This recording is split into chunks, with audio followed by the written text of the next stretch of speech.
All right, so dear everybody, very nice to see you here and welcome to the section Business, Governance and Finance Going Green and Digital, Advantages for Russia on the Digital Landscape. And during this section with you, there will be two moderators. Mariana Krell, Mariana is here and I see the video, so I will switch my video as well. And Mariana started as a project and program manager for business transformations, also spent a few years in consulting and telecommunications doing the business development. But then she gradually switched to the most complicated area of the transformation, namely the personal transformation, which is done through the coaching practice. And Mariana is busy in this domain for the last like 7 to 8 years, dealing with the business leaders and dealing with the leaders and managers in very different areas. Mariana, hello. Hi, Pavel. Hi, everyone. And let me introduce you, Pavel Pateev. He is an amazing person who used to work on almost all continents except for the penguins. He used to participate in most of the industries, including telecom, consulting, manufacturing, and he used to lead major transformations of 60,000 people, right, Pavel? And well, 300,000 people had been one of their organizations. Well, looks like I've missed that one. So Pavel is the best person to show you the way through the complicated transformation, including culture, IT, industry, and supply chain. So say hello to Pavel. Hello, everyone. And with us, we have Dr. Emil Martirosyan, who is a chamber professor in IBS Ranepa and PhD in economics. Emil, very nice to see you here. And may I ask you to greet their participants and wish all the best for the speakers. Thank you very much for the introduction. Quite glad to be with you all here and participating in your session. And wishing all participants and applicants a nice presentation, nice and fruitful discussion for today. Thank you very much, Pavel, for that. And thank you, Emil. And Mariana as well. Yes, thank you very much for all arrangements and organization. Thank you, Emil, and welcome to our section. And we start with the first presentation, and the topic is digital transformation. The term is widely discussed in course of last, I would say, 12 years. And surprisingly, even if we go through definitions, there are more than 10 of different definitions. We have a definition from World Bank, from IBM, from different governments. Russian government says one way, Chinese government says another way. So let's go through to the core, to the essence of DNA of digital transformations and innovations. And we kindly ask Arseniyeva Yulia to share her screen and presentation. And Pavel, I would add that digital transformation is exactly like happiness. Everyone discusses it, everyone has his own version of happiness, but only a few are really happy. Come on, I know a few versions of happiness. Okay, let us switch from happiness to digital transformation, and I hope we can combine. Yulia. So hello everyone, my name is Yulia, I'm a third-year student and I'm also an SAP employee, and today I'm going to discuss such an interesting topic as digitalization with you. Nowadays, I believe there is no one who has never heard such terms as digitalization, digital transformation, machine learning, and so on. Experts say that these are the main drivers of progress and our new business reality. But is it that effective? Is the impact of digital transformation that significant for business development, or all this buzz is nothing more than just new fancy talks? So in my presentation, I will show you a couple of examples of real examples from real business and provide you also with an explanation what is digitalization and why there is so much talking around it. So to begin with, we need to understand what digital transformation is. Digital transformation is a fundamental rethinking of customer experience, business models, and operations. It's about finding new ways to deliver value, generate revenue, and improve efficiency. And companies are using innovative technologies to do that. Digitalization influences three main areas, and let's have a closer look at each of them. So new business models. Digital is impacting every industry. Companies need to redefine customer experience and rethink what they do, how they do it, and who they do it for. And there are three main changes to business models that are provoked by digital transformation. So digitization of products and services. It seems to be self-explanatory. New technologies help us to rethink the way we produce and deliver new products. We either provide customers with new cutting-edge products or find new ways to distribute them, reducing costs. As an example, United Parcel Service has grown from being a package delivery company only to becoming a manufacturer of spare parts by establishing a 3D printing network. 3D printing offers benefits like on-demand prototyping and low-volume production with no fixed costs. Shared economy. IT solutions facilitate peer-to-peer exchange of resources, which helps to maximize the outcome. Collaboration of market players within the industry increases the efficiency of cost management and resources utilization. So let's consider Coahuila's case. Previously, due to a lack of data on equipment utilization, hospitals were often over-purchased. This resulted in compounding equipment maintenance costs, which could be as high as 20% of the purchase price. Coahuila helps health systems to share medical equipment across facilities to optimize speed, accelerate. In order to delight customer experience and to anticipate their needs, customer-driven companies may get co-integrated and join their effort. Just imagine, you are on your business trip and eventually have to rent a car.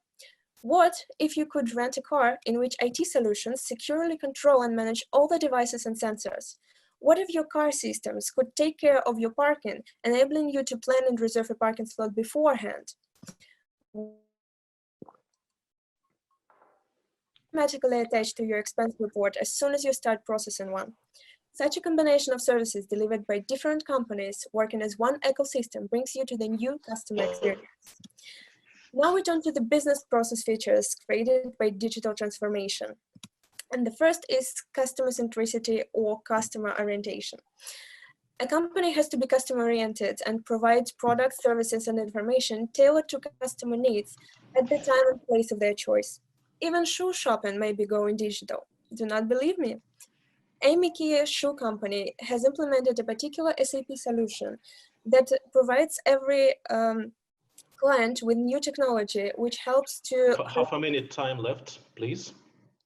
Okay, so in Amy Key, you can create your 3D model of your personal shoe and test it in VR and then order, and within a week you will get it.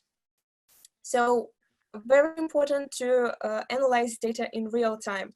As an example, Swiss Federal Railways managed to manage those peaks in electricity production, which also reduces their costs. And one of the greatest examples of cross-enterprise collaboration is Boehringer Ingelheim, which helped to avoid the problem of the fake medicines and to improve the quality of products, connecting all the hospitals and pharma into one network. And of course, we need to say a couple of words about new ways of working. So we all understand that new technologies change the way we are working together. And one of the main fears is that we will be replaced by robots, but we shouldn't be afraid of that because people as human beings are more to work on the value-added positions, and as human beings, as creative people, we will still have some jobs and place to use our knowledge. So that many companies already use new technologies and already embarked on this digitalization process, and they prove that digitalization gives you so many benefits as improved data management, cost management, and suppliers management, increased efficiency, improving customer experience, greater productivity, and also valuable interconnections across the industry. And my question is, so isn't it a proof that digital transformation is definitely worth trying? Thank you. Thank All you, right, Julia. Julia, thank you very much. Thank you. Since there are no questions in the chat, let me come with the first and only one question based on this presentation. So the first digital booking system for the airplanes had been introduced in the 70s. SAP started its operations in 80s, and first e-commerce tools arrived in late 90s. So what is your opinion? What is the fundamental difference between the digital things we got there and what is happening now with this digital transformation? So I believe that now digital transformation concentrates more on customers, and the majority of the decisions that are created today, they try to bring as many benefits as possible to customers themselves. So I believe that nowadays the accent and the main essence is about the customer experience, and everyone trying to make this experience companies which understand the needs of their customers and can anticipate them. Yes. Thank you, Emil, and I would appreciate very much your comment on this speech, on the presentation we just heard. So as within this 3-4 minutes, so that was a good presentation about the core aspects of the digitalization and transformation. But I wanted to ask you also one question. What I really a bit missing, that today's when we consider the digital transformation of the companies and business models, we see that there are two principal positions that could be detected. The one is a blended business models, when the company is using digital forms of business to go online and combine online with the offline business processes. And the other business models, they are fully virtual, using these digital transformations. And my understanding that you described all these topics that bring in the company to either blend it or in future fully virtual models. But what do you have any examples, or do you have any business industries or specific companies then the digital transformation could not lead them at all to online, no blended or no fully virtual model? This is the first part of the question. And the second part of the question, what are the key problems that the companies meet in digitalization? In what area related these problems, and how they resolve it? Maybe in 2-3 words.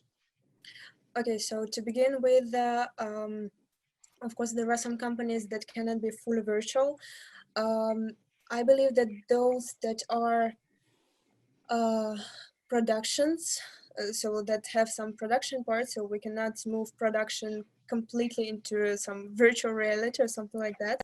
I was talking more about the process of digitization of all the processes, like supplier communication and communication across the different players in the market, so that they could cooperate and to join their efforts in order to bring the best to the market, in order to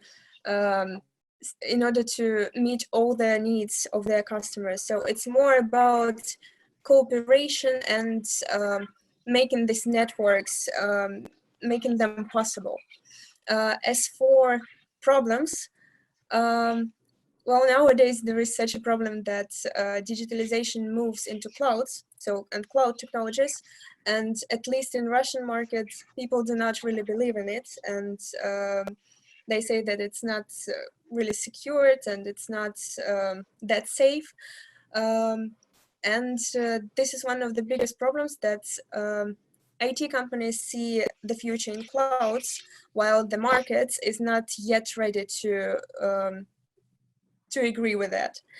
And probably we will get stuck for a couple of years now, but I believe that in future we will move into clouds and into cloud technologies. Julia, thank you very much for the answer. Please, the next speaker, prepare your presentation. And Emil, do you have a small comment about this definition of digital transformation? Actually, my comment is that it's well prepared presentation related to basic topics of what is the digital transformation it is, and from the people that are near in topic, it's clear absolutely. What I would expect it more, how this digital transformation leading the companies to blended or virtual models that they are follow up, and the aspect of automatization. So that could be more defined and more provided. But all in all, as a topic, as a question that arises, that it's happening first. The second, there are specific steps with the digital transformation, and the case study, from my understanding, it's good prepared. So that's. Well, we can't take topics from other speakers. We still have 9 interesting presentations to follow.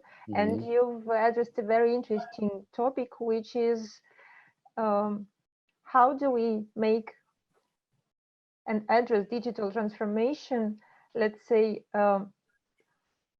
interesting and challengeable for everyone.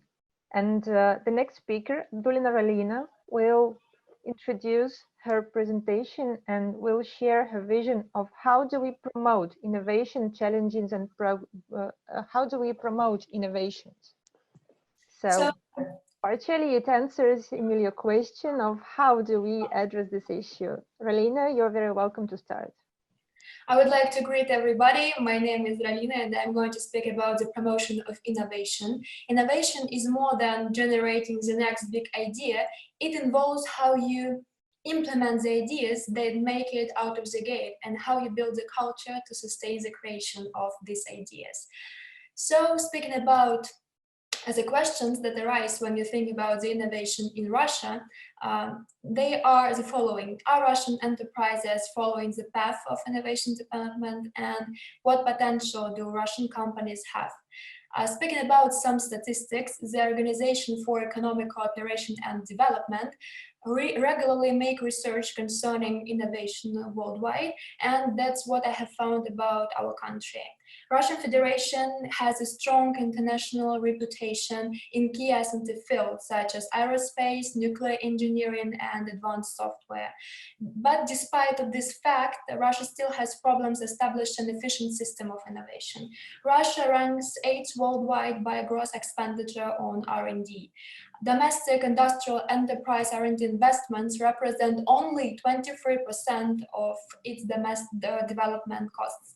The share in national sales of innovative products are only 8%, while Russia contributed with 0.42% in the global high-tech markets. Of course, there are some achievements in our country. First of all, Russia has supported in the past 10 years efforts by universities to strengthen their capacity to contribute innovation and research. And this included the funding program of 29 research universities. Besides of that, Russia has one of the highest mobile phone penetration rates all around the world. And in 2017, about 76% of the population had the access to the internet. That's really amazing. Russia's 11.8 Mbps average internet connection speed is 60% higher than the average, than the global average. And Russia ranks 26 out of 175 in the global cybersecurity index. So again, I would like to remind you about the company Group IB. I believe everybody have heard about it. It's one of the leading providers of solutions aimed at detection and prevention of cyber attacks, some online fraud, and IP protection. But nevertheless, there are some major weaknesses that limit innovation capacity. In companies developing emerging technologies, there is insufficient investment. Only 1.5% of investment in non-financial assets is allocated to invest in innovation projects. As you see on the slide, Russia is spending only 1.1% on R&D development, while Australia and United States are spending between 2 and 3% on R&D. And the leading country, South Korea, is spending more than 4% on R&D. So speaking about my personal suggestions, here you can see possible strategy, possible new innovation policy. I suggest that the innovation policy should be more friendly. What do I mean? Speaking about our geography, it actually creates many challenges in terms of maintenance and development of infrastructure and transport. And I believe that there should be a new modernization system aimed at public support. Besides that, we should develop technology platforms in order to bridge the gap between industry and science, in order to bring together those stakeholders who are involved in those really promising technological areas. Besides that, I really think that we should strengthen cooperation with universities and finance R&D in service companies as well. And the last but not the least, we should grow innovation awareness and initiatives at the municipalities and regions. But again, there always exist some challenges that can It's time. May I ask you to finish in half a minute? Yes, sure. So the first challenge is the problem of an aging global population. Labor and education policies have to adjust to changing demographics and rising staff skills. And besides of that, an aging labor force will require emphasis on matching issues and on flexibility. The second challenge is more interlinked economies will mean risk sharing. So rising trade integration will increase interdependence, and probably it could require some stronger international coordination on fiscal and structural policies. So what I want to say, just to conclude, that the key goals are to develop talent pool in science, education, technologies, and innovations. We should raise the attractiveness of innovative business and speed up the emergence of new innovative companies. And if Russian people understand the need for these transformations, then we'll be able to adopt all these aspects in this new innovation policy. So thank you for your attention. I can answer the questions that probably you have. Alina, thank you very much for the interesting speech with lots of examples. If you don't mind, I will ask a couple of questions. Yes, I have two questions. So thank you very much for your presentation. My first question is about the typology of innovations. So is there any difference between business model innovation promotion and product innovation promotion? Because you were not outlining these topics and these differences, but they exist. You have either business model innovation or the product innovation. And the question is there any difference in the tools and in the policies or in the strategies of these promotions, the business and the product innovations? Definitely, I see that there are some key differences in business model innovation promotion and product innovative promotion. So I think that in my presentation, I was mainly speaking about business model promotion, and in general, I was emphasizing on the innovation policy, which actually could attract different parties who are somehow involved in innovation promotion generally. So I was not speaking about product promotion, because when we're speaking about marketing of innovation internally inside the company, definitely it has more specific details which are determined by the industry, by the market, where the company is functioning at. So in this case, I'm speaking about the business model promotion in general and just the promotion of innovation generally on Russian market. So I think that the main difference when we're speaking about product promotion is that we pay attention to the industry, we pay attention to the company personal capacities, we pay attention to the budget that the company acquire. And in my presentation, I was mainly speaking about probably the influence of government, some government programs, some research works, the role of universities in promoting the innovation on the Russian market, and etc. Thank you very much. So my second question, so you were mentioning the expenditures, the investment in R&D as a criteria for innovations. My question here is always this criteria is remarkable in terms of assessing how innovative the industry or the company. In other words, if I pay 30% of my net sales revenue to R&D, does that mean that I'm an innovative company, at your opinion? Not always, it actually depends. I want to emphasize that I was using the statistics and the research works of OECD, and they were considering this particular aspect as a significant one. I personally, paying attention to your comments, can say that not always it works. And in this case, sometimes it doesn't really mean that the company is innovative. So it actually depends. Speaking about the estimations of OECD, they considered it as a significant point. And sorry, I mentioned two questions, maybe short. The topic is very hot. And do you think that there should be some other criterias and other metrics that are assessing the company as innovative or industry as innovative? And should it be any new system of assessing the companies as innovative? And if yes, what kind of these criteria should be, at your opinion? Actually, paying attention to the current situation, I would like to say that definitely we should introduce probably a new system in order to estimate the innovation level. Because, for example, even right now we have this situation with coronavirus, and we are saying everywhere using media that we have a particular number of people who are actually ill. But the problem is that the estimations are actually poor, and it's impossible to estimate perfectly how many ill people really exist in our country.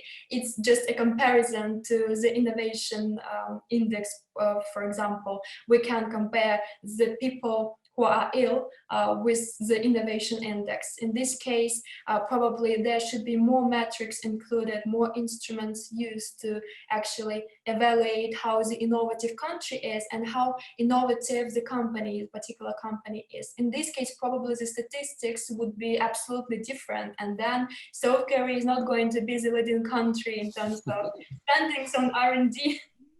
Emil, Alina, thank you very much. And before we proceed to the next presentation, let me suggest one very traditional KPI, the performance indicator for the innovation. This is a number of patents registered. And there is one country who is now the world superpower in terms of patents. And this country is China. I was speaking to innovation leaders in Shenzhen in the electronics cluster, and they told me, we were Pirate Bay for the 40 years. So we were stealing innovations. Now we are creating innovations.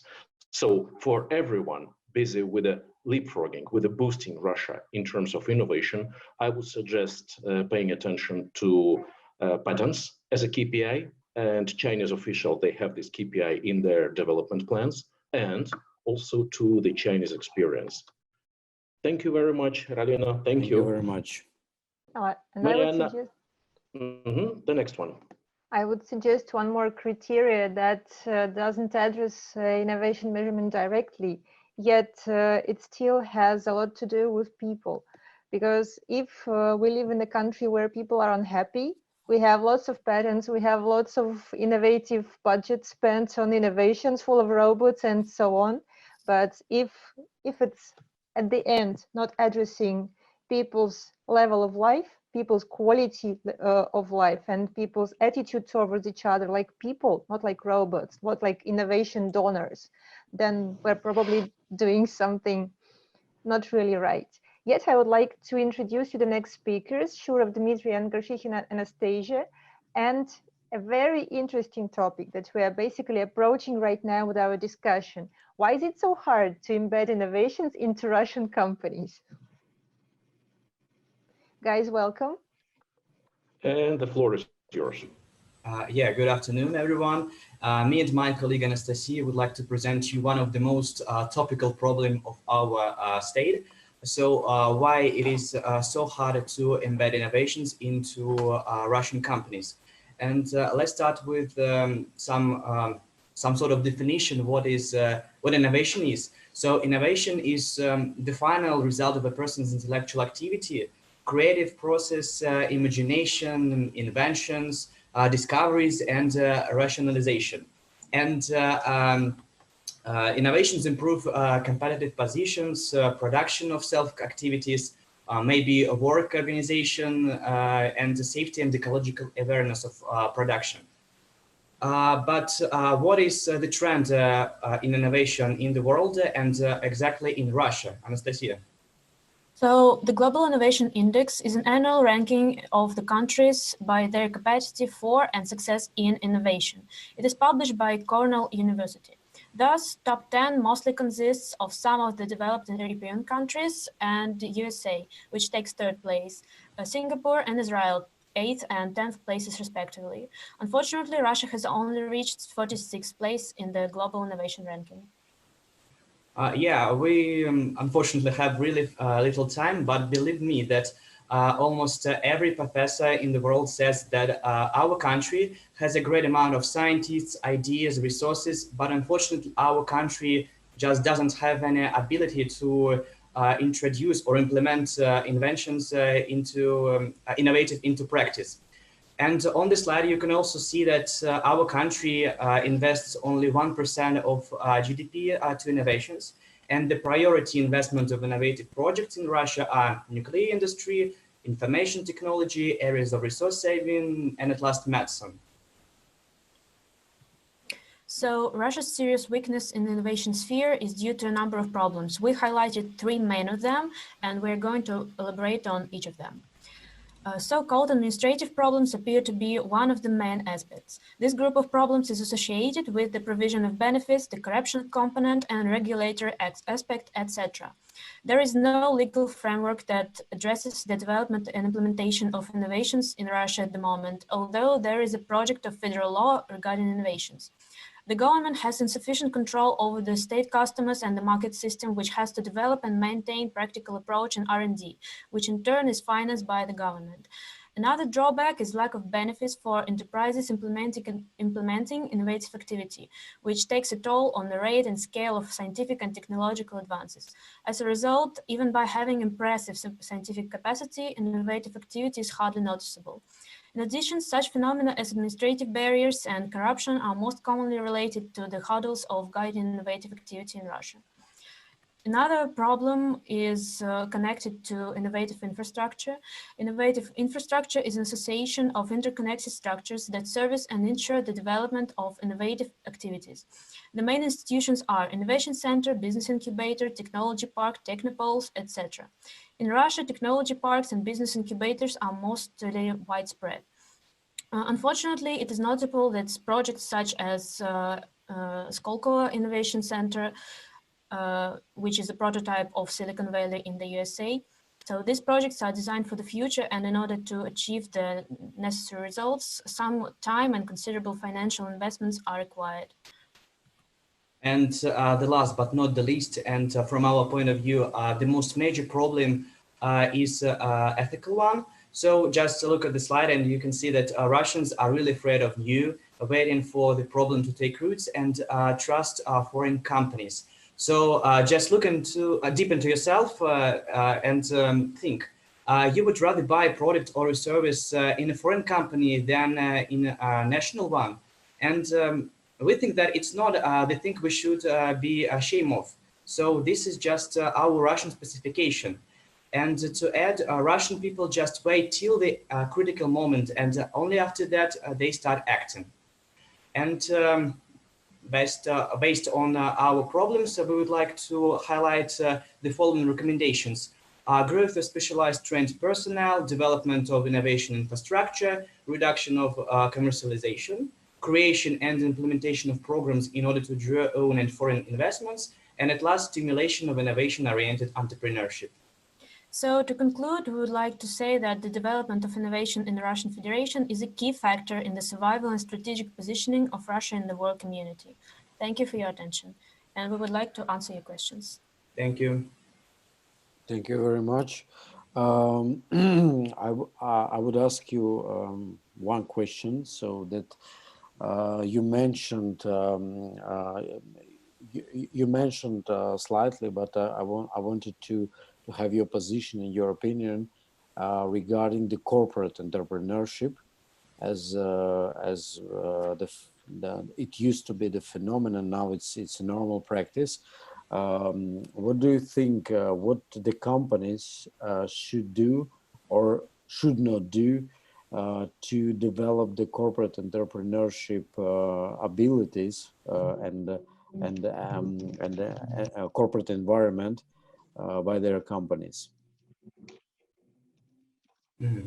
I think corporate culture should be developed in our companies, because it's not a trend that we follow actually, but it is proved that worldwide the development of corporate culture is one of the main factors of success of a company, and it regards innovation as well.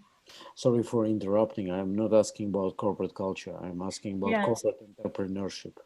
but it would stimulate the corporate entrepreneurship as well. I think that probably Dmitry could help. Actually, the issue and the question is relates to how the company and how the employees that are participating in innovation process are sharing the result of these innovations, like, you know, that existing today intellectual ventures, when the company is creating a company and creating the for the specific project, and where the employees are participating as shareholders, getting work options and so on. But the major idea that there are two models. The one model that entrepreneurs are setting up the businesses, creating projects, creating products and innovating. And the second is a big companies, big public, non-public, multinational, non-multinational, but the companies where create these conditions and this environment internally that is letting the employees and the staff to go for innovation. That is a corporate entrepreneurship. And what's your opinion of the future of that? And what are the tools, that the concrete tools that the companies should follow, should create to activate this corporate entrepreneurship further? That was the question. Well, firstly, probably like we said, there should be a reduction of commercialization, because as soon as innovation is like created, we try to make money out of it, and not thinking that probably in perspective this project would be more beneficial if innovation would be spread over like all processes in the company. But sadly, most innovations are being commercialized and made money of. Thank you very much. My short comment and my recommendation to you, this is not a criticism, please. Yes, this is my just recommendation how to enhance your position, that you need to maybe to more clearly specify the concrete specific tools that the companies are creating and the entrepreneurs are creating for activating this ability for entrepreneurship first, and second, entrepreneurship to innovations.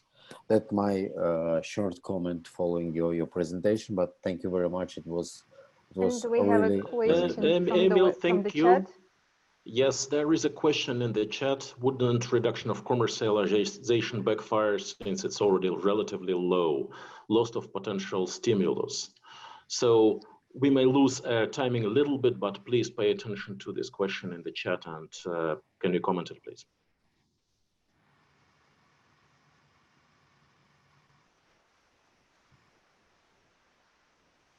And this is the question for Nastya. For our speakers. Yes, from Andre. It's a question for our speakers. Okay.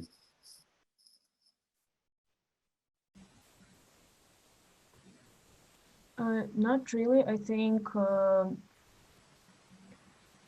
firstly, like we said, our mentality is like we want everything right now. So if we have an innovation, we can sell it right now.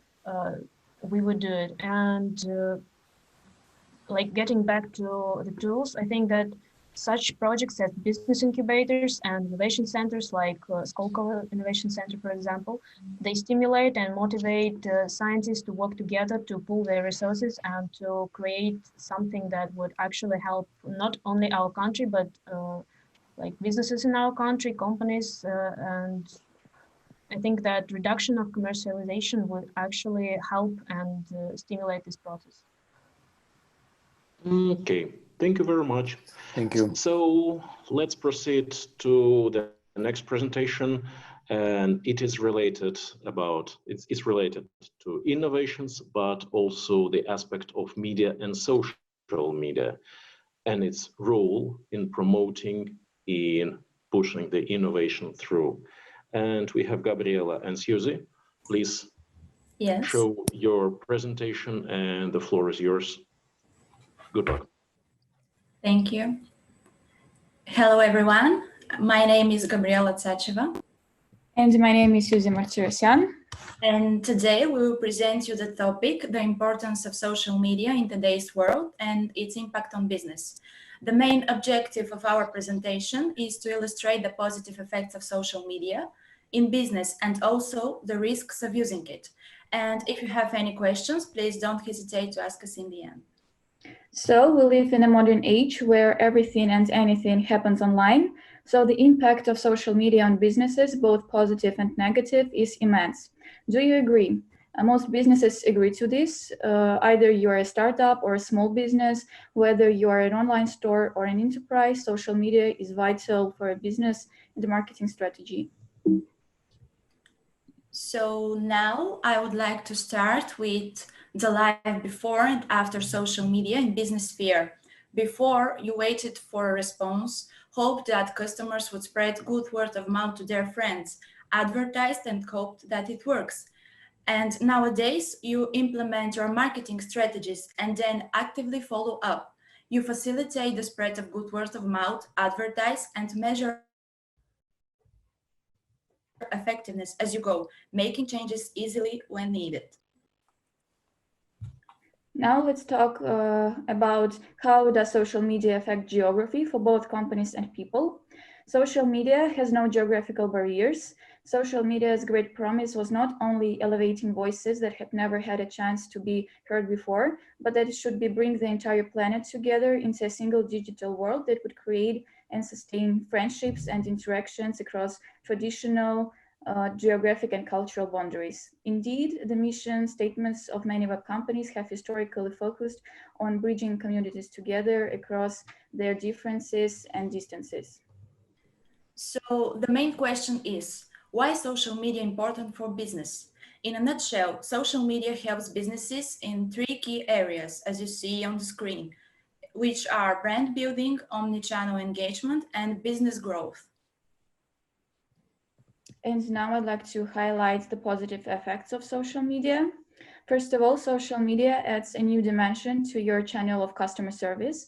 For example, if we talk about Nike, they feature a dedicated Twitter account, which is called Team Nike, which provides support 7 days a week and in 7 languages. The next point is that social media can help us to reach out to a bigger audience. Social media marketing is economical.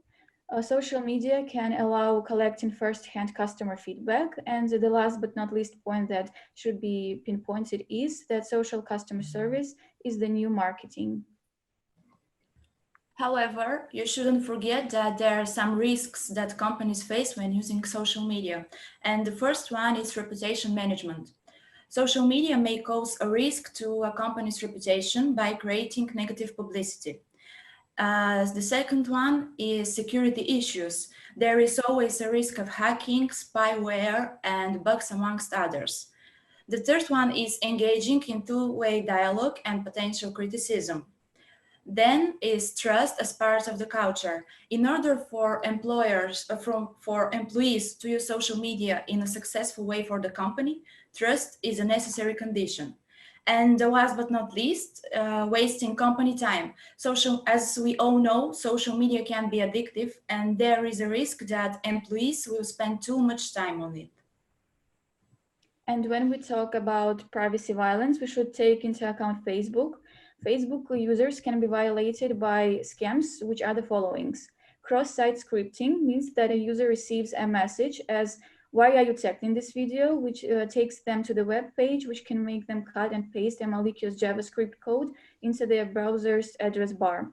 Some game options or topical events can help intruders reveal users' personal information, since they are often used for passwords, and it may lead to identity theft. Other possible way of tricking users is like-jacking, which is also called clickjacking, which tries to make users reveal confidential information or takes control of their computer when clicking on seemingly harmless links or click buttons.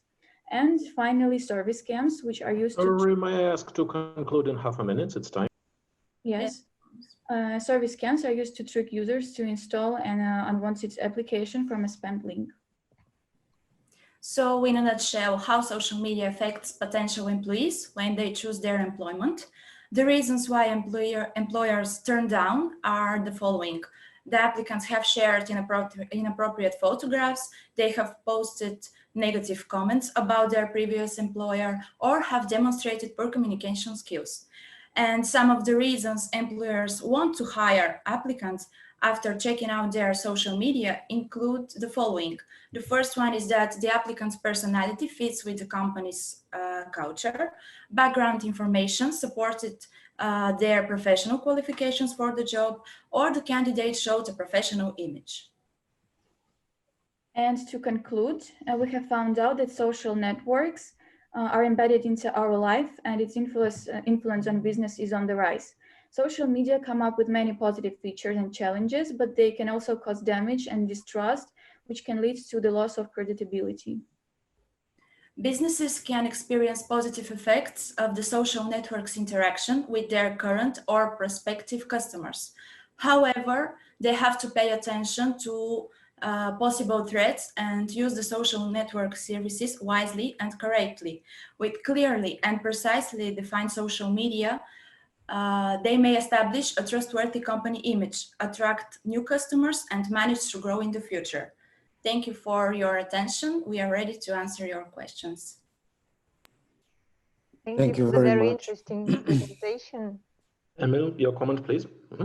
My comment that so I see that you considered very good the positive impact of the social media in employees in internal management system, and my comment or question: what are the negative impacts and what are the negative sides of using the social media in employees management? And the second and the following question is that what are the specifics and what are the counteraction between social media use in corporates and the processes of gamifications in companies that today is detected? So to answer the first question about the negative effects, as we have already said, the main drawback of using social media as a tool for developing business is privacy violence, because many companies just maybe sometimes do not pay attention to the confidential information of their clients, which can be revealed. And one more drawback can be maybe the ethical barriers, which are not followed, because as we know, when social media occurred, many boundaries have been blurred, and the level of responsibility of the companies maybe have been decreased. Mhm. Okay. Okay, and comment from my side. As I commented here earlier at the stage of presentation, there are new and very hungry players in the area of application of social media in business, and they are commercial platforms like AliExpress. So they put a lot of social interaction inside of their platforms. So they want their stomach share as well. So further investigating the issue related to this social media, please pay attention to commercial platforms as well. Otherwise, thanks a lot for the presentation. Thank you. Thank you. I would like to say that when we speak about social media, we always deal with lots of data, like where do users go, which links do they follow, what goods do they buy. And in this aspect, we are addressing the next topic with Chestikova Elena, whether artificial intelligence can help us deal with this issue or not. So artificial intelligence technologies as a success factor for business and government. Please, Is it you're hype welcome. or is it a real deal? Yeah. Hello, everyone. My name is Elena Chestikova, and I would like to provide a better understanding for the field of AI. Firstly, the development of information systems supporting human decision-making dates back to the 1950s. The term artificial intelligence was first coined in 1956 at the Dartmouth Conference by Professor McCarthy. So he defined it as the science and engineering of making intelligent machines. Nowadays, there is no unique definition of AI. In general, according to the National Artificial Intelligence Development Strategy of the Russian Federation, artificial intelligence is a set of technological solutions which simulate human cognitive functions to obtain results that are at minimum comparable with the results of human intellectual activity. There are 5 core types of AI technologies: computer vision, natural language processing, speech recognition and synthesis, intelligent decision-making support, and forward-looking AI methods. At present, the world is witnessing an accelerated adoption of AI-based solutions in various areas of economy and social relations. AI is used in more subtle ways, such as examining purchase histories and influence marketing decisions. For example, X5 Retail Group, a leading Russian food retailer, has introduced machine learning technology to improve marketing as its Perekrostek supermarket chain to develop personalized offers. The next, I would like to show you the practical examples of the use of artificial intelligence technologies. For example, in 2017, the government of Moscow started using live facial recognition technology. It's technology from Russian firm Entech Lab. Huge benefit for police is that this tool helps to identify individuals in archive footage and to identify wanted persons. This company is best known for its Find Face software, which was launched in 2016 for users of VK, Russian most popular social network. The next case example is Russian leading tech company Yandex. It builds intelligent products and services powered by machine learning. And last year, it announced a social service Yandex Aura. So it suggests friends who have similar interests, keeps you in touch with like-minded people as well as those who live close by. A bit earlier in 2016, Yandex began developing autonomous vehicle system and have been testing them on the roads since 2017. So now Yandex self-driving cars you can see in Russia's Skolkovo Innovation Center, in Innopolis, based in Tatarstan, and in another country, in Israel, in Tel Aviv.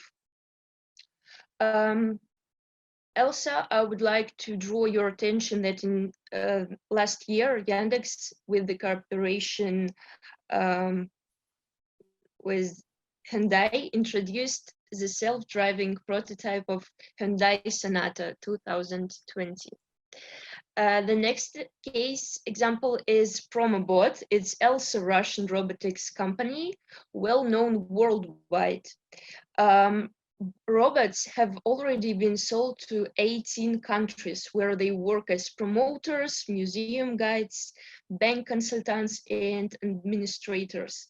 So these robots can be programmed to speak multiple languages, and they can recognize people with whom they have previously interacted. Nowadays, these robots are used in New York in a car dealership. So they help to lower face-to-face contacts in the difficult situation with the COVID-19. Please conclude in half a minute since it's timing. Thank you. Okay, sure. Talking about the government, the rapid advancement of AI was enabled by significant growth of both public and private investment in its development.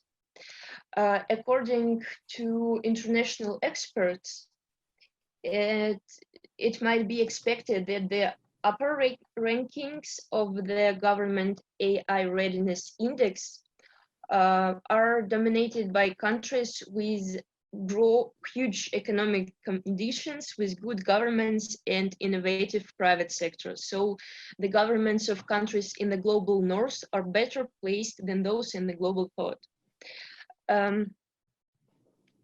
In conclusion, I would like to point out that AI promises benefits, but also poses urgent challenges that cut across firms, developers, the government, and workers. So the workforce needs to be reskilled to exploit AI rather than compete with it. Different cities and countries should be serious about establishing themselves as a global innovation hub for AI development. And all the countries should attract AI talent and investment.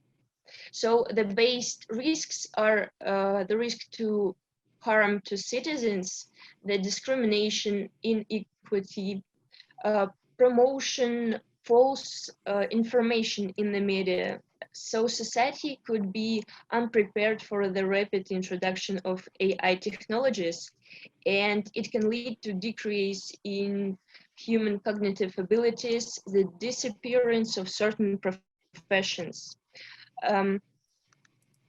I would like to highlight the importance of sub-regional cooperation on the AI development. In my view, the participation of countries in international organizations should bring additional I'm very value. sorry, it's time now. It's time. We are out of timing, so I kindly ask Emil to go to the questions and comments. Okay. Thank you very much. First of all, for your presentation. The topics are quite relevant and on wave today. My comment and then the question in one would be, what are, from your opinion, is the best collaboration model in AI technologies creation between the state and the private business that you could analyze and propose? So, as I think that a very good example of cooperation between private sector and the government is the case that I have shown with the company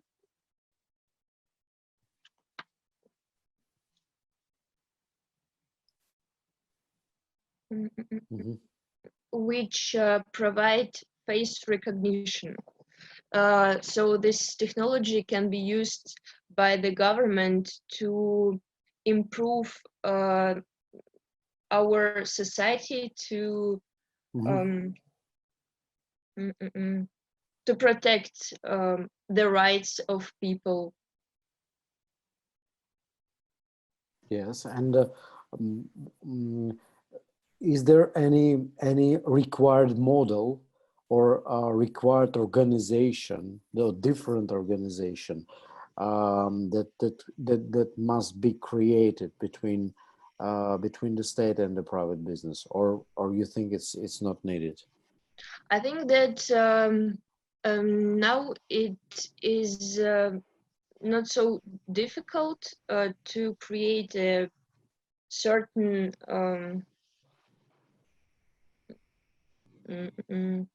type of coordination. So a company which produces AI technologies, AI products, can simply sell their technologies to government, so it can use it in management of the city. Okay, thank you very much. One very straightforward question in the chat. Are we as humanity, are we in danger because of the artificial intelligence? It's a very interesting question, as I think this risk is really appears, but on this stage we should make a better law system to rule the process. So the rule and the law, the key principles of managing AI technologies should be made. You're right, there is a subject of regulation, but this is also the subject of digital ethics, which is by itself quite huge and quite a promising topic for the future to explore and go through. And thank you for the question, and thank you, Elena, for the presentation. Thank you. Thank you very much. By the way, we've addressed a very interesting topic, society and social issues. And let's switch to another interesting and promising discussion with Anisimov Nikita and business intelligence in the digital era, how it can help society. Yes, hello everyone. Before I start talking, Elena, could you please stop sharing your screen so that I could share mine? I have a bit problem with it. So it's very interesting to look at these data. Interesting. Seems we have someone listening to other presentation as well. Yeah. Okay. Okay, I can do it now. Just a second. Okay, just a second. Here it is. So, okay. Yes. It's here. So today, hello everyone again. My name is Nikita Anisimov. I'm a fourth-year student, and today I would like to talk about business intelligence and how this concept is actually relevant to the main topic of our today's session, corporate and social responsibility. So first of all, I would like to start with the definition and a very brief history of the term. So business intelligence actually has the same historical roots as the artificial intelligence, which Elena was talking about. It also stems from people researching the ways of better decision-making and developing better decision-making systems. But business intelligence encompasses more mundane and day-to-day operations of handling data, which means gathering the entire process of handling data, from gathering the data and to presenting the insights extracted from raw data to the corporate heads and all this stuff. So basically, here are the business intelligence methods that are used. Some of the most used BI methods. I will not be going into much details about them because I will be out of time otherwise. So just have a quick look at them to understand what they are. and where can we extract the data for data-driven decisions from. We can extract it both internally and externally. Internally, we can get it from the CRM system, from inside, from organizational reporting, and externally, we can get it from our different counterparties, distributors, retailers, and other clients and counterparties. Yes. So, and now coming to the main topic of my presentation, and the main two questions are how actually business intelligence can be applied in the CSR field, and what will be the data sources, what will actually this aid, this approach be based on. So answering the first question, how can this method be applied?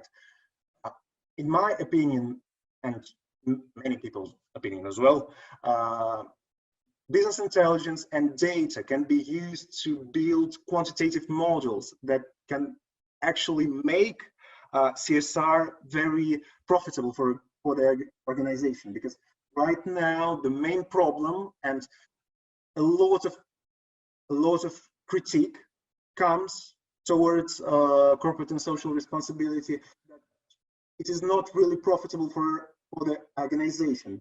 And by tying up the triple bottom line concepts of people, of society, of environment into the incorporate system of reporting, into the incorporate system of KPIs.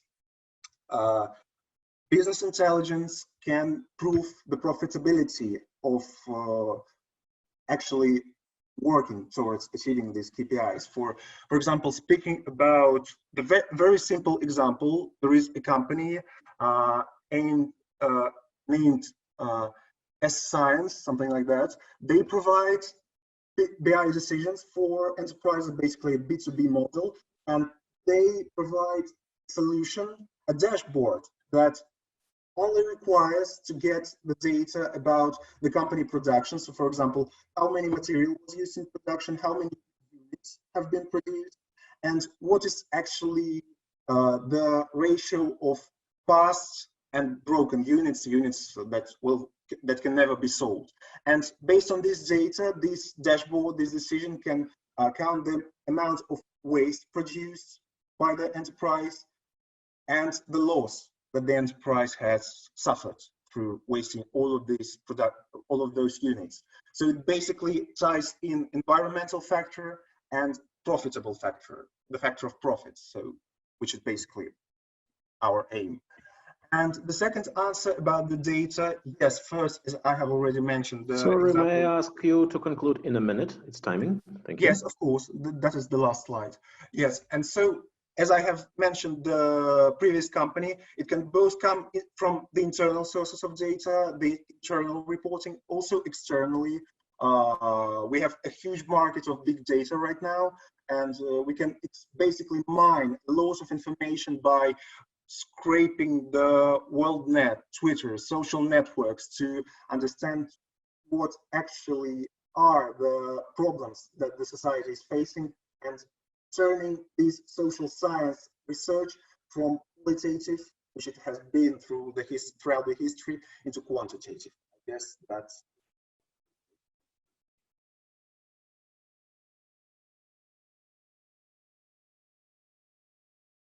it. Emil, we can't hear you. Okay, thank you very much.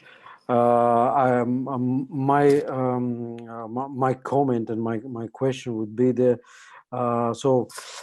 I have two questions. So the first one is about have you analyzed or have you gathered there any kind of statistics that proving that the business intelligence and these smart methods of gathering the information and processing the information brought the market capitalization increase of for example, public companies? And the second question, that's your opinion and your comment. Can it be the situation then the companies, by using these smart applications, these business intelligent tools, are becoming such as mousetrap where they are removing from real business processes and they are diminishing the real contacts with them, suppliers, distributors, customers, and they are moving to the system where they start living, where they pay 80–90% of time and losing these smell and these concrete, specific physical contacts with the market, with suppliers, with key business partners. Just your opinion. Okay, so first of all, I would like to thank you very much for your questions. Speaking about the first question, I will tell honestly, no, I don't have any concrete statistics because this actually field has been researched very scarcely, and most of the material on the internet and basically everywhere is purely theoretical one. And okay, that would be great if we use some IT technology, if we use some quantitative methods of analyzing CSR impacts on performance, on financial performance of the company. Right now, I wasn't able to track any concrete steps in this direction from any of the huge companies. I believe that it might probably be caused by the very scarcity of specialists in the area right now, because right now, like profound analysis, profound big data and profound machine learning analysis requires not just a business analyst, but a data scientist, and people with the qualifications of this rank are now employed in big tech companies and just IT companies, and they are working for another objectives, writing algorithms for recommending content on YouTube and something highly invested into profits. So basically, I haven't been able to find anything on social corporate responsibility. And answering the second question, could you please repeat just the main? The main question. So, for example, the sales managers, like 80% of time they are in fields. They are in contacts with the customer database, and with the business intelligence tools, with the smart mechanisms, with applications.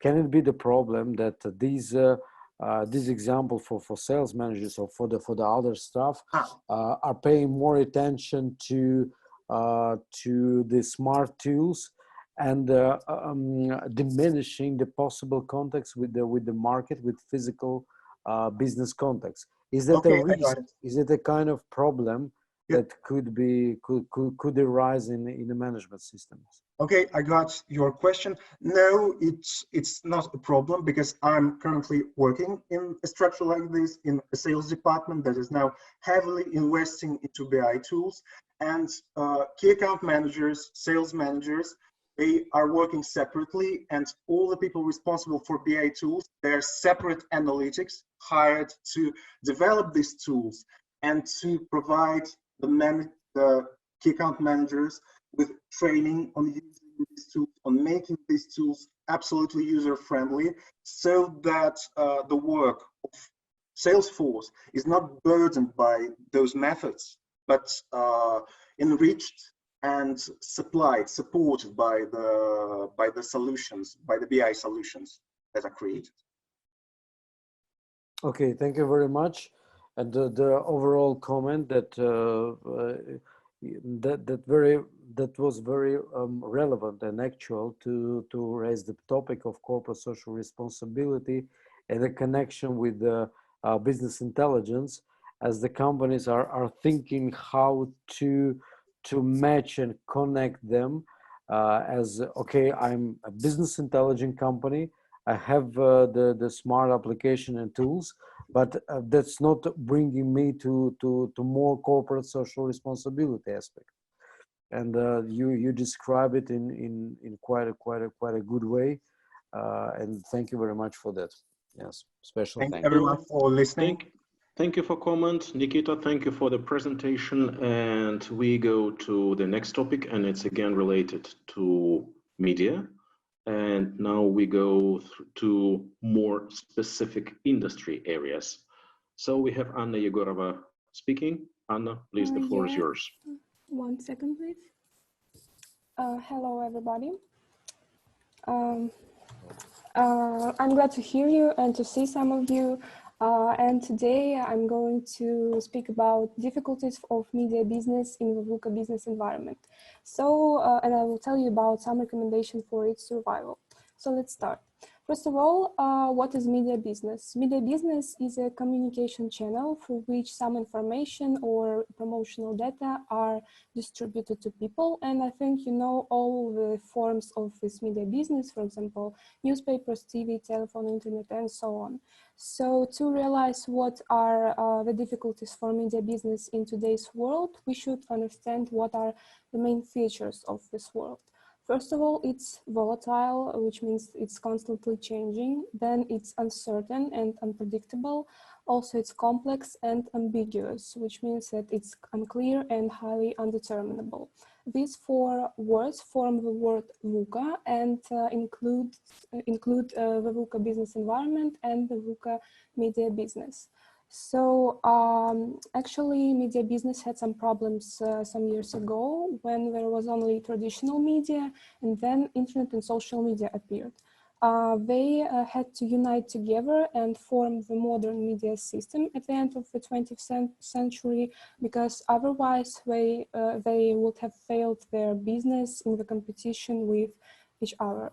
Nowadays, new media, the collocation new media is more widespread, and it includes websites and blogs. I'm sure you know it too, chat rooms, email, social media, and so on. So nowadays, a new obstacle for media business for this new media is the VUCA business environment. And how is media business going to survive and be in demand in modern conditions? First of all, first recommendation is to limit commercial interruption. For example, the company True TV reduced its ads from 19 minutes per hour to only 11 minutes per hour because it contributed to more careful attention of viewers to ads, because we didn't see many ads. Also, it contributed to more premium environment of the company and in result increased product sales. Then encourage a viewer to become a fan. Actually, not everyone knows that there is a big difference between a viewer and a fan. And for example, Turner Sports says that real fans want a more immersive experience. That's why Turner Sports not only stream games, but also provides some news and sport entertainment to viewers, and it contributes to the fan engagement. And actually, this engagement is the most important thing in business, because as you expand your business, your fans will follow you, will be loyal to your company, and will buy your products. Also create premium content, because even if the company provides additional material, as Turner Sports does, it definitely should be attractive and relevant and so on. And it's essential to invest in talented and creative staff and resources to create this content. And finally, go where the audience is. Nowadays, the digital generations want their news from their websites they're already using. And for example, the company CNN now is on every platform imaginable. And they are sure that they shouldn't force people to follow them. And their slogan is, do not make people follow you, follow them. So let's repeat some recommendation. It's limit commercial interruption, encourage a viewer to become a fan, create premium content, and go where the audience is. So, well, there are no sure things in the business of creativity, I think you understand, but we should all take into account all these features and get used to this difficult but very exciting VUCA business environment. So, thank you. Thank you, Anna, for your presentation. And for the perfect timing. Emil, thank you very much. Your comments and questions? Yes, well, first of all, thank you. And Anna, that was that was a good emphasis of VUCA connection with the media business, and thank you for a very short and express extract of the topic outline.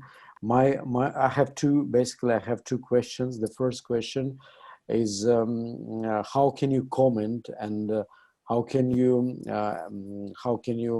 analyze the topic that today's mass media in their promotions, they more and more telling to audience, to the users of information, that we used to provide the information in the past, and now we provide more knowledge than the information. Is that mean that the media companies are transferring from information deliverers to the education companies? Is the first question. And the second question, in relationship with the specific of promotion, are there any absolutely neo tools that you know that the media business are using, also using the social media network and so on, that are becoming a key trendy nowadays, and taken into consideration from the other companies not in media business? So any neo promotion and marketing tools? Mm-hmm.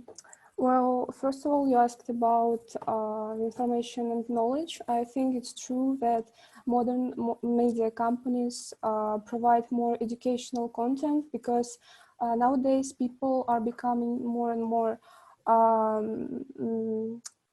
as I said, developed maybe, and they can find information by themselves, but educational content they cannot provide.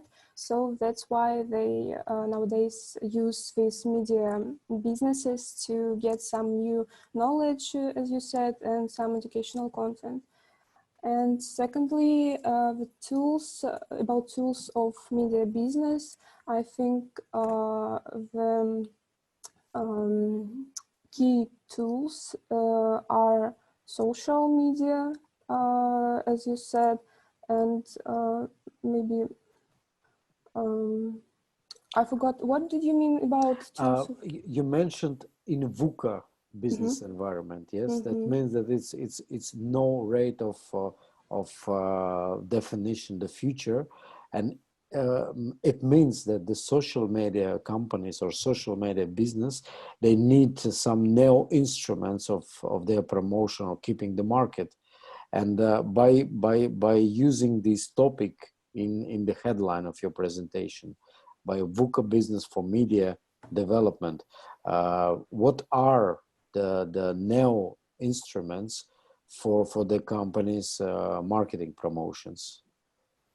Or it's out of your analysis during this research? I can find this information and send you if you send me your email, but now I can tell you that the world is developing faster and faster, and tools, it's impossible to follow these new tools and to tell you certain tools of this. Okay, thank you very much. Not making us to slow down. Thank you, everything clear. Okay. Thank you. I agree with Anna. It's now it's about weeks, not years, for organizations to transform and to find the new tools. And we see more and more that companies are transforming with the pressure of this virus thing, but also governments are transforming also in days and weeks. But now we are coming to the topic of the specific industry, namely fashion, and relations between fashion and digital transformation. And surprisingly, this is one of the industries which was quite sufficiently impacted with the digital. Okay, we have Margarita, and please present the slides, and the floor is yours. Good luck. Yeah, thank you very much. So hello, my name is Margarita, and I'm senior bachelor student here at IBS Renepa. And today, as you all know, I'll be talking about fashion industry and, of course, main challenges arising while incorporating sustainable practices there. So the first thing I want to talk about is that I guess you all noticed that recently, especially with the ongoing development of social media platforms as marketplaces, there has been a major increase in fashion brands, both in Russia and all over the world. With that, from around 80 billion pieces of clothing which are made each year, around 60 billion of them will be dumped into the landfills. This statistics is horrible, and of course there's much more horrible statistics to go, but I won't be focusing on that. And where once there were 2 fashion seasons, you know, summer and winter collections, now they're created like 52 monstrous fashion micro seasons, and sometimes it's awful to look at that. Like clothing, technology, and many other goods alike are cheaply made and continuously improved upon its design, fabrics, and all this stuff, and redesigned, of course, so that people are made to buy more and buy it more often. So this is fast fashion, and fast fashion sounds like that. Margarita, may I ask you to speak closer to the microphone? The quality is a little bit unstable. Okay, closer to the microphone. Yeah, thank you. So in order to meet such high demand, companies sacrifice a lot, and of course these sacrifices include the quality of garments, effect on the environment, and the human life, which are involved in the production process itself. And now I want to talk about these 3 things, which is sustainable or eco fashion, slow fashion, and ethical fashion, because it is crucial to understand the difference between them, because all of them are reactions against the fast fashion industry. So the sustainable or eco fashion refers to the effects of production of clothing on the environment itself, while slow fashion involves buying the clothing itself, which is made of either durable fabrics or made sustainably, and it stays away from all these fluctuating trends, fashion trends, which are currently exist. So you can still wear this particular piece you love years down the road. And of course, the last one is ethical fashion, and it refers to how the clothing was made, encompassing everything from how the cotton was grown in the first place, of course, to how garment workers who made these clothes are treated and paid, their safety, and of course, no sweatshops, child labor, worker abuse, or of course, slavery involved. This is out of the topic. And it is definitely challenging for companies to be sustainable, especially in the fashion industry. And I guess there are 3 major barriers, which are, by the way, all interconnected. So money is the first one, and you know that it is far more costly nowadays to be sustainable fashion brand, because producing sustainable clothes like fabrics and packaging is really costly. And it is more time consuming because it is really difficult to find responsible suppliers and factories. And usually it is, of course, a real struggle to incorporate some of the sustainability practices, as they are still unreachable for some companies, either because of their geographical position or other factors. So there are some major steps towards fashion sustainability, which can be incorporated by both existing companies and emerging ones. Of course, the first one is fewer collections, long-lasting pieces, and wide choice of materials, less packaging, and knowing your partners and suppliers, educating your customers, and much more. And Russian brands are joining this journey, of course. For example, I think that most of the girls heard about IM Studio, which create collections that do not go out of style and are encouraged to be worn for several seasons.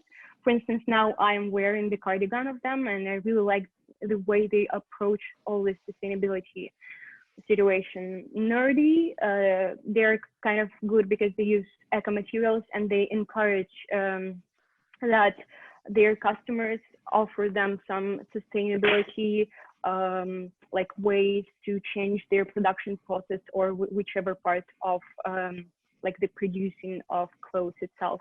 And Francia it's a swimwear brand which is made from recycled ocean litter, and they collaborate with many foreign sustainable fashion brands, of course, mainly swimwear ones. And I guess it is really important to understand that nowadays it is really hard to be sustainable, and fashion industry is not the only one which struggles with that. I guess everything that is made by people nowadays is like, it is really difficult to make that sustainable. But the only thing we can do is we can revise our own practices and steps, and think about how all this can be done in order to like either contribute to the environment or make labor regulations better, like in your own particular company, or maybe you can contribute to the company you're working for, not owning.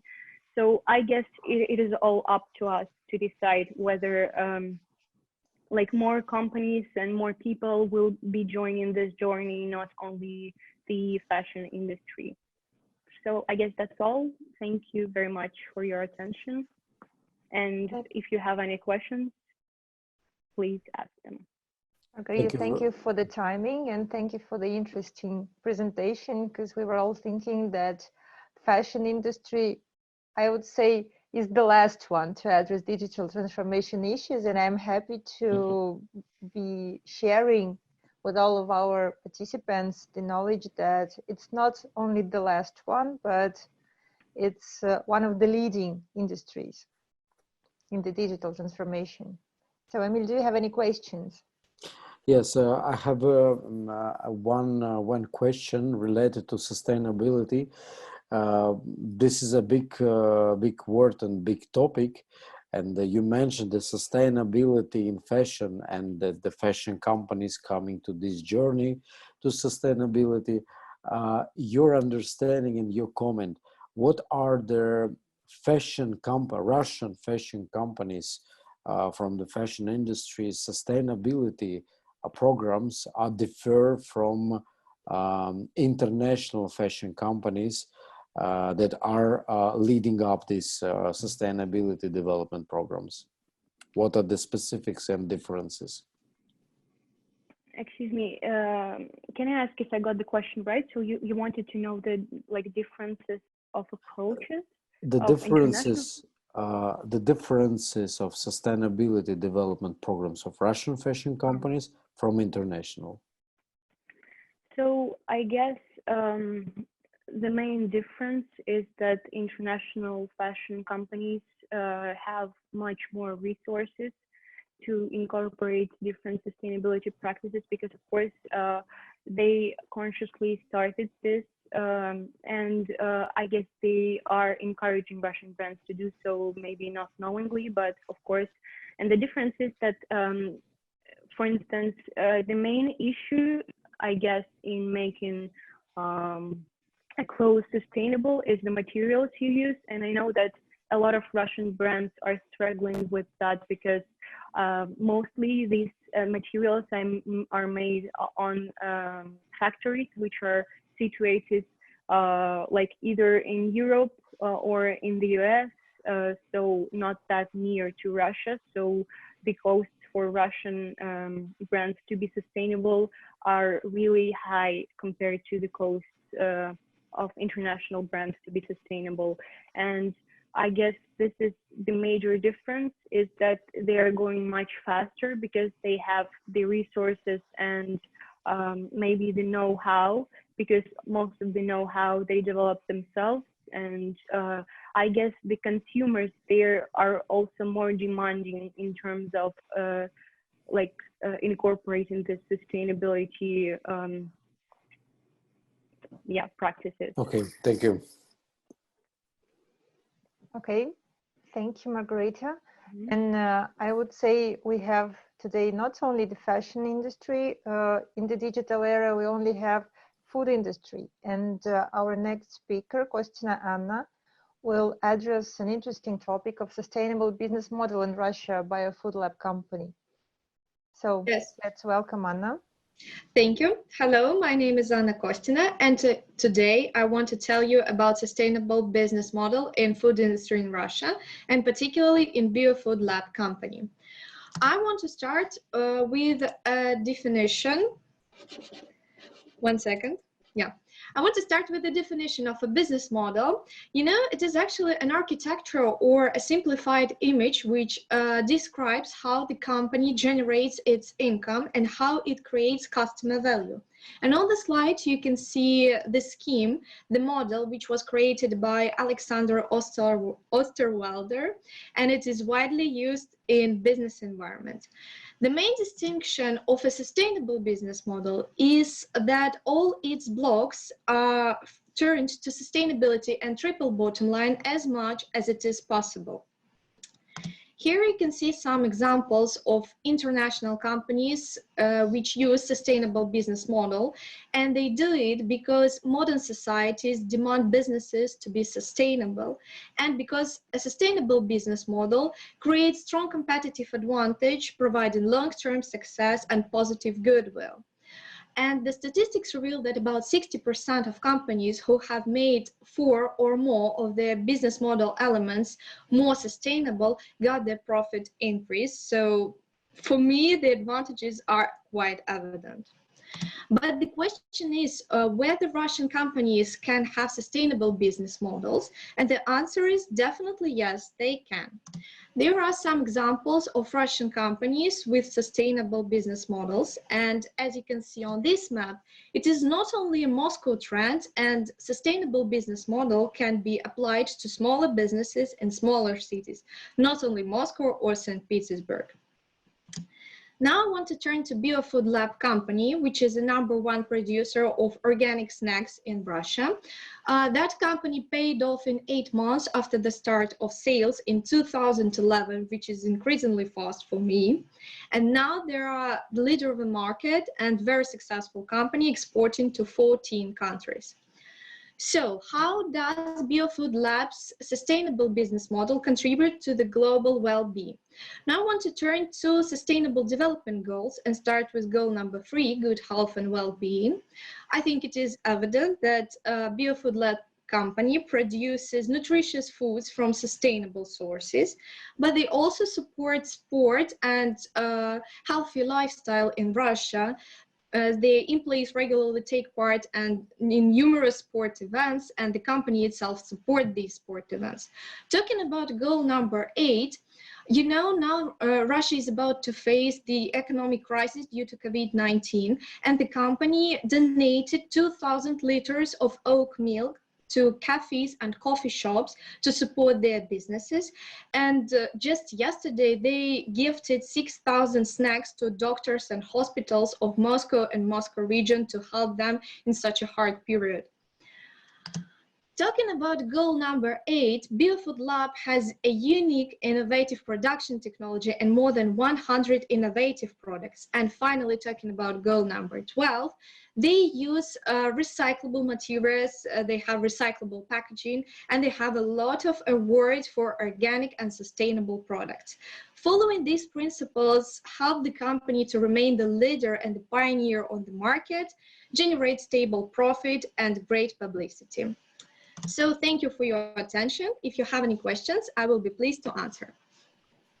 Anna, thank you very much. I would like to mention that this is my favorite snacks, #1 in my personal rating. So it was very interesting to find out that not only the snacks are the best, but also the company is very modern and I would say, wow. Emil, yeah, they are amazing, totally amazing. They are. Thank you very much that you're turning again the topic of sustainability, and my comment and question is related to the understanding for the people and for the potential investors that are they are not knowing what is precisely sustainability, but they know that the term is existing. Do you have any proposition and solution of any kind of express method with maybe 2-3 questions to ask or 2-3 information to gain to understand this company and the model of the company is sustainable or not? Can you propose and can you imagine this possible express method? Yeah, thank you for your question. Right now, I'm working on a project. I'm investigating the Biofood Labs company business model, and I've prepared some questions. So I would say that my questions would be whether the company can change the world, like to make the world eat or use only sustainable goods and products or not. So that would give a clear image whether the company going to change the world for the better, or they're just speculating on the term of sustainability, on the hype about that topic. And it's quite a hard question, like quite tricky. I would also ask them whether they're really sustainable about their network, because it is easy to produce, not easy, but like, okay, one point is to produce organic and sustainable product, but the second point is to have a sustainable network. So their partners also must be sustainable, and I would like to ask them whether their network is also sustainable. Thank you very much. A short comment, because of the world is sometimes is abstract. Yeah, sometimes we understand sustainable is what. Yes, and if we take the existing today, no matter financial, strategic, or operational investors that are planning to penetrate to the shareholding capital with investments, and they select the project, they select the business model. They select the company, and they know that it's better to invest to the companies that are sustainable. And what the metrics and what the parameter of the company should these investors take into consideration in a period of time to analyze, to detect that yes, this company it can be sustainable. It looks like sustainable.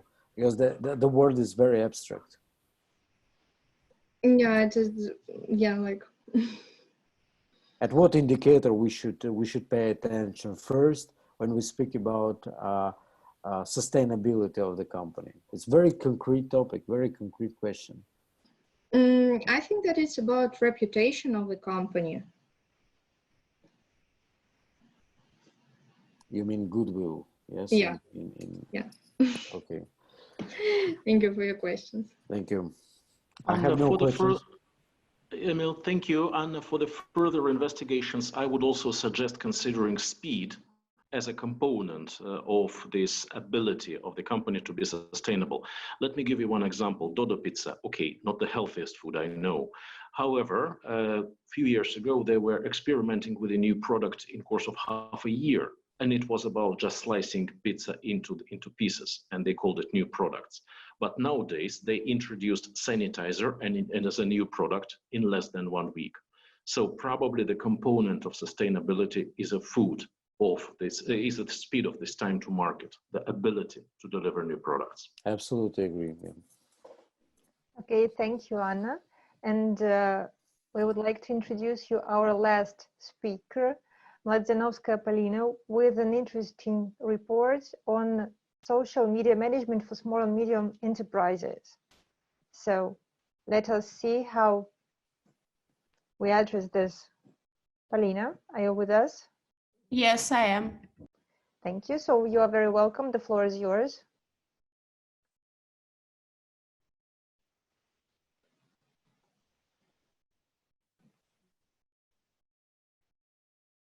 Polina, please open your slides.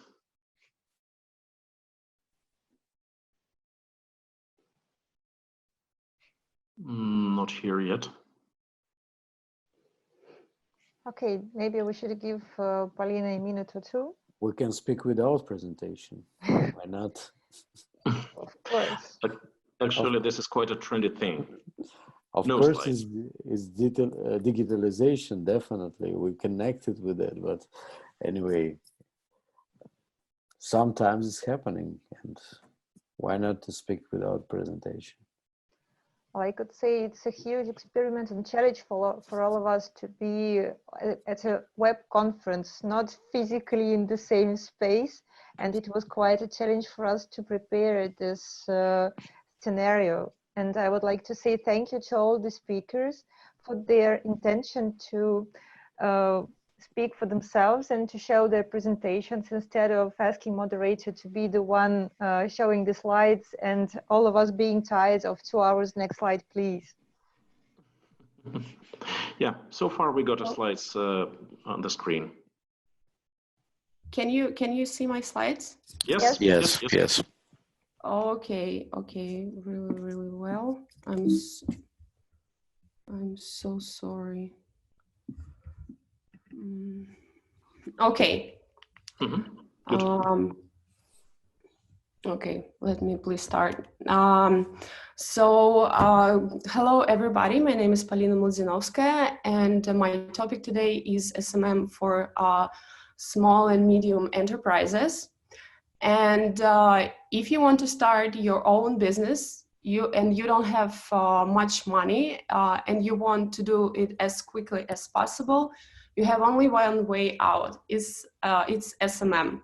So first, let me tell you what SMM does and its placements. So it does what it does: generate and promote content, respond to info feeds, run advertisement, and they monitor efficiency and count money, which is really vital. And you can see a huge number of placement where you can do your SMM, where you can promote and create your business, and all of them are, I'm sure, really familiar to you. It's Facebook, Instagram, YouTube, Twitter, SoundCloud, Pinterest, Discords, and many other platforms, social platforms that you can use to create and promote your business. And today, absolutely everyone's sitting on social networks, from young children to seniors. Big target audience, right? It's enough to know 2 facts about social networks. They are everywhere and they affect the values, needs of the audience and even the economy. And of course, any entrepreneur knows about social networks. But the reality is that small business leaders are doubtful of the current trends of internet culture, but in vain. After all, the internet is the best way to start your own business, and it eliminates a large numbers of costs that business wants to that a businessman who has just started cannot afford. So what are the pluses? It makes it easier to sell your concept. If you just came to the social network, or you just started your own business, it's really easy. It your competitors at a glance. So when you're using the social media, you can easily look at your competitors, do benchmarking and all others to know and to efficiently be on that platform. It reduces your costs, a lot of costs. For example, you don't need to rent. You don't need to rent some places and spend a lot of money for renting, which is vital. It increases significantly your sales. You can collaborate with your partners. For example, if you're selling a jewelry and you know stores that selling clothes, you can collaborate together and increase your sales again. And the wider target audience really helps you to really helps you a lot to sell. And what I wanted to say, take a look at our situation in the world right now. What's going on? This absolutely horrible situation with this virus. It almost killed all small and medium businesses. Why? Because they're renting places in malls, they're renting places all over the city, but they forgot that they can make their business on social networks and still exist. So who do you think are winners? The winners are those who created the social media accounts. For example, look at the sport clubs. What they does, they switch to online broadcasting. Retail stores excluded shipping and included discounts. Lectures and seminars organizations have launched webinars and their Telegram channels. And why? Just because they decided to spend money on SMM. So if you will seriously think about the benefits of SMM, you can win in any situation. So when you start in your business in our days, first think, maybe you need to create your page in a social network and try there, and after go wider. Thank you so much for your attention. Take care. Thank you very much. Thank you for the interesting report. Emil, do you have any questions? Actually, I have 3 questions, if you don't mind. So sorry, but to be well clarified and well distributed for as an info to all of us. First of all, many thanks that you're turning the topic of small and medium-sized business and enterprises. So my first question is very practical one. SMM, medium and small size business, what to do in the case the entrepreneurs that are owning the small and medium sized business, they know that there is a SMM, they know that it works somehow, but they're absolutely unaware how to use it. So they have no information and competences, yeah. From the practice. What can you recommend? How to, sorry for this word, but how to teach the small and medium-sized business for these technologies, for these techniques, in a favor of business, in the interest of business development, of their business development? Okay, so probably you saw million advertisement in Instagram or Facebook or Vkontakte that please sign up for our lecture and you will easily become an SMM manager and so on. The benefit of SMM is that even if you're just an entrepreneur or you are in financial department, or it doesn't matter who you are, you can easily go online and find 1,000 topics about how to do your SMM, because SMM is practically the appearance of your page.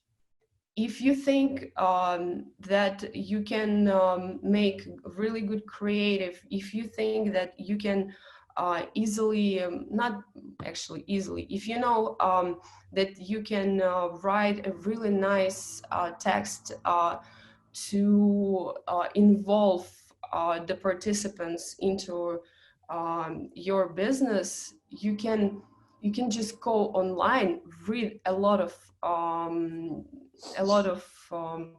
information about it and do it by yourself. The problem is that there is no there is no like 100% techniques that will sell your product. It's like it build it on your sense. It's like, can you sell or not?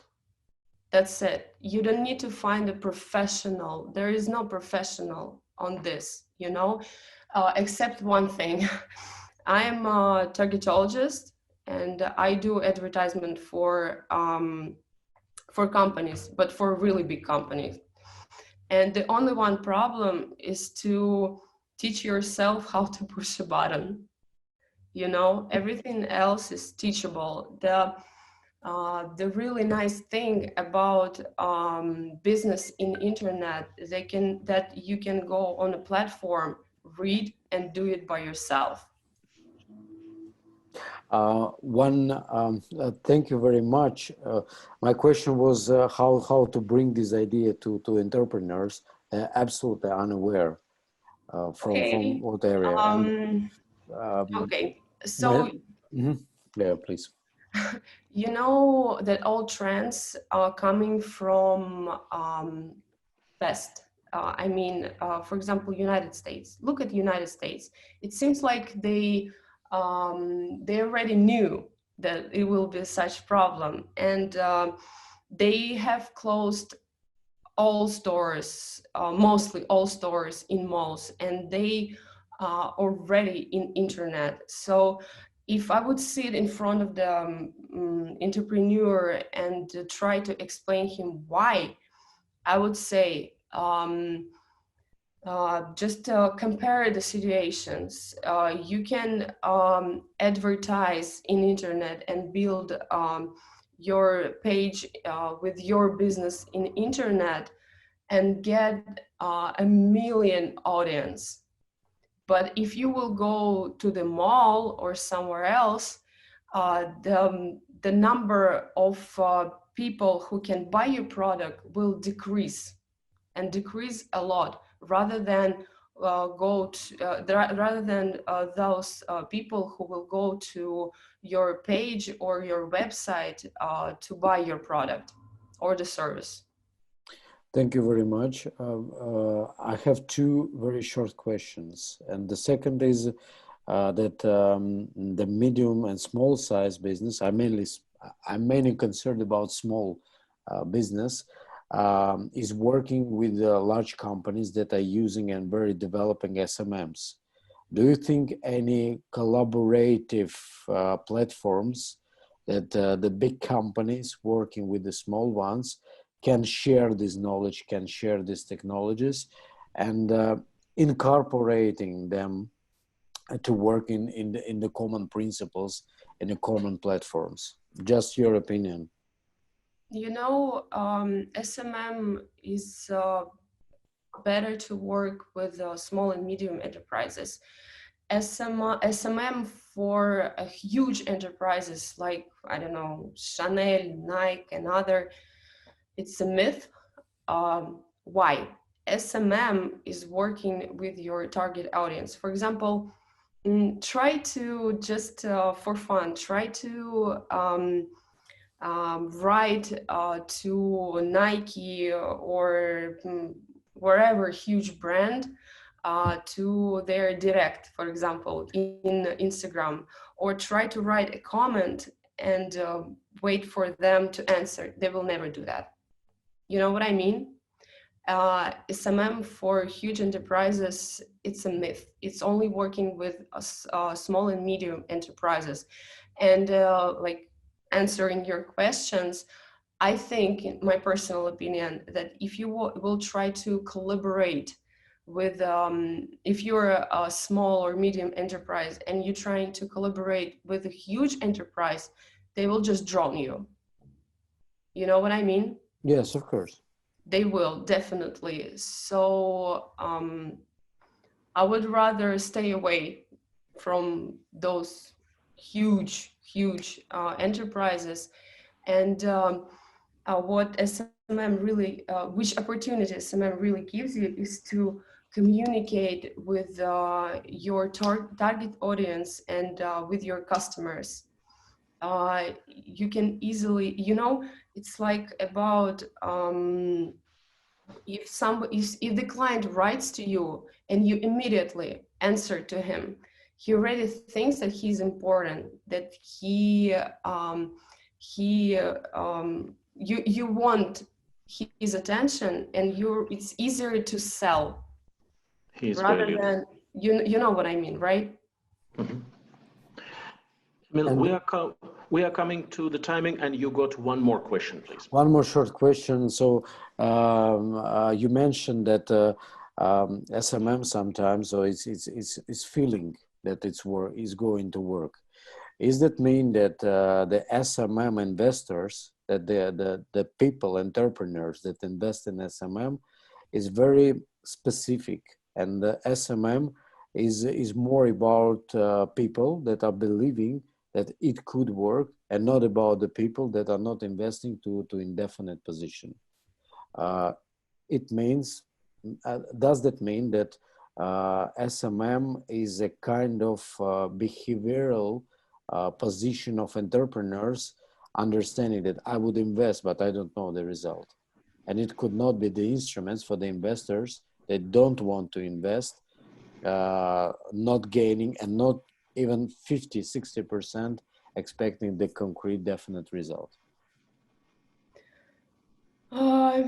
From my point of view, SMM is more about like advertisement, and the really big problem that I have faced during being an advertisement, that people, like not people, your client think that if you will take his company and try to do all SMM, which is the creative part, the texts, the advertisement, that if he will pay you some money in a month, it will work.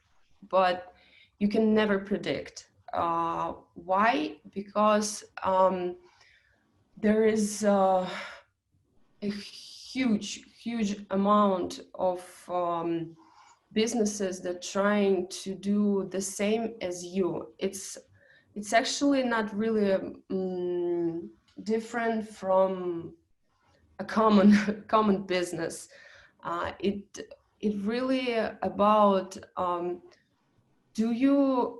can you really give people something new, something that they never try to, and give it in the right way. You know what I mean? The range of the services and products huge nowadays. So you will never predict how your business will work, and blame it on SMM or blame it on advertisement. I think it's just, it's okay.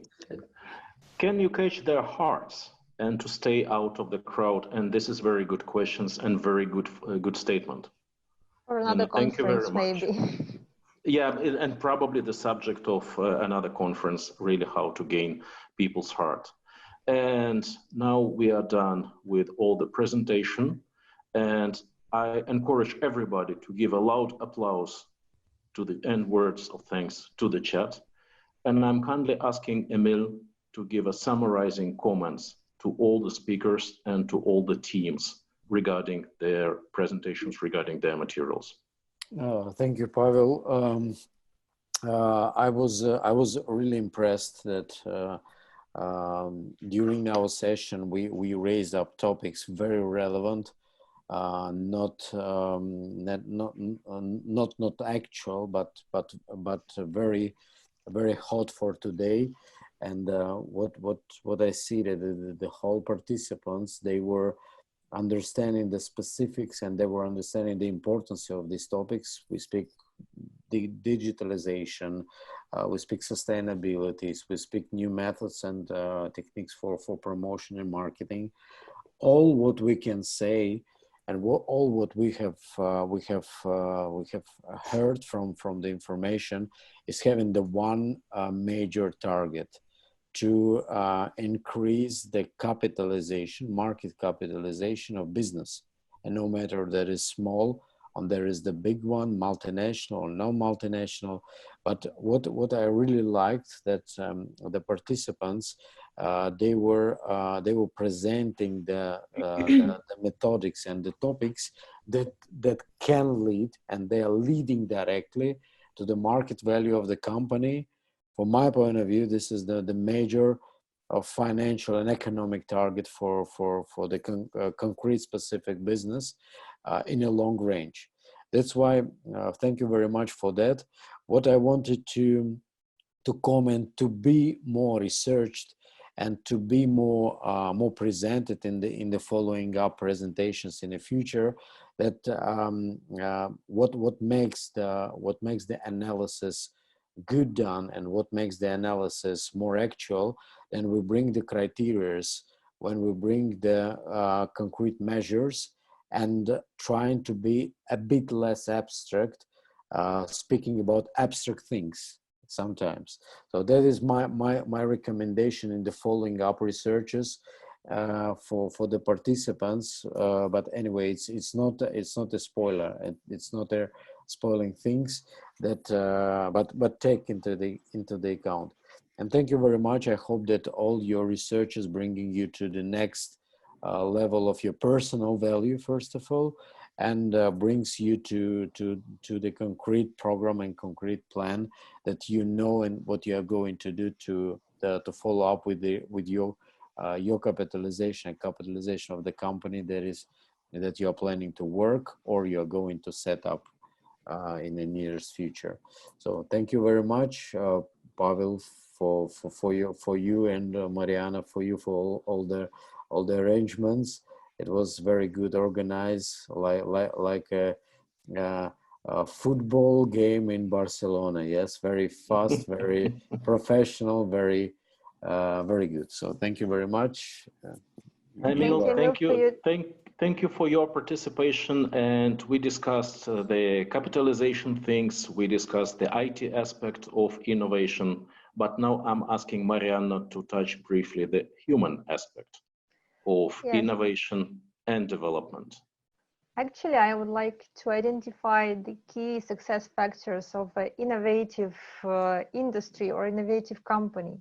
They all start with an innovative team, and they start with a friendly and secure environment. One of the, I would say, core measures of a safe environment is whether you can make tricky comments and jokes. And I'm sure that these last 2 hours of our speakers answering tricky questions of our experts and addressing the most up-to-date technological issues, that's a measure of a safe environment. We can ask directly important questions, we can address the most important topics, and we still remain respectful. We don't switch to personalities, we still discuss and we keep making jokes, laughing, smiling, and that's the main thing that distinguishes safe environment from the environment where innovations would never ever have a chance to arise. Another thing that I would like to focus on is definition of roles. Right here we have a definition of roles, like we have moderators, we have experts, speakers, and we have listeners. In the innovative environment, you switch roles all the time. In one project, on one day, you can be moderator, then you're an expert, then you're a speaker, and then you just listen to what others have to say, to share experience. So it's being open to flexibility of roles and not being fit, into this old and academic or I would say old-fashioned hierarchy of organization. Have to have flexible mindset, have to be flexible with the role model, and have to be open to learning. That's the 3 success factors of the innovative industry or innovative team.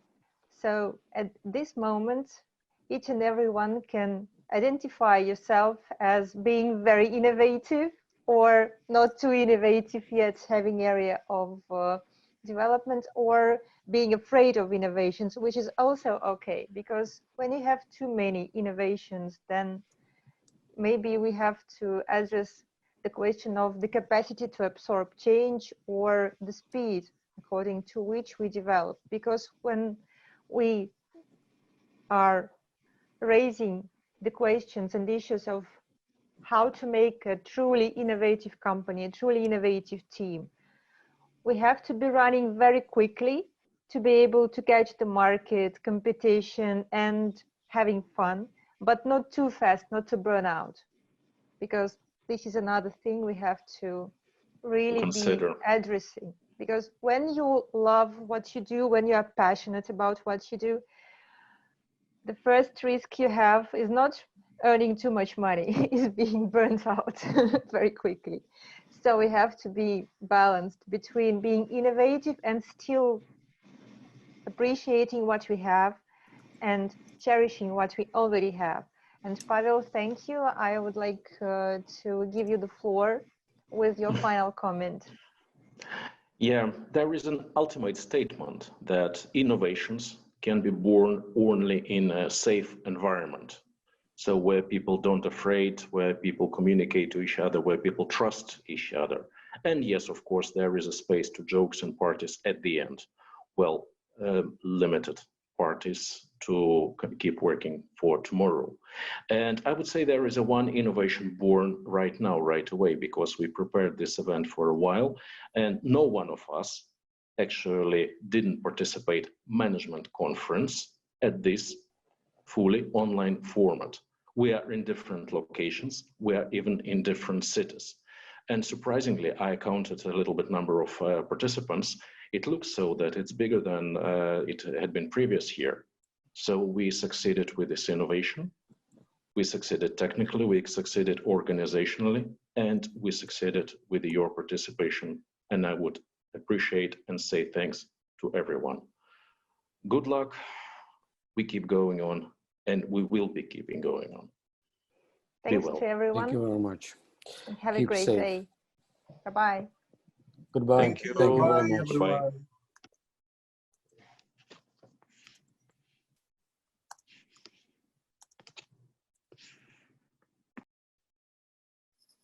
Tschüss. Weiter sprichst du mit Stefan. Gut, такой вот живой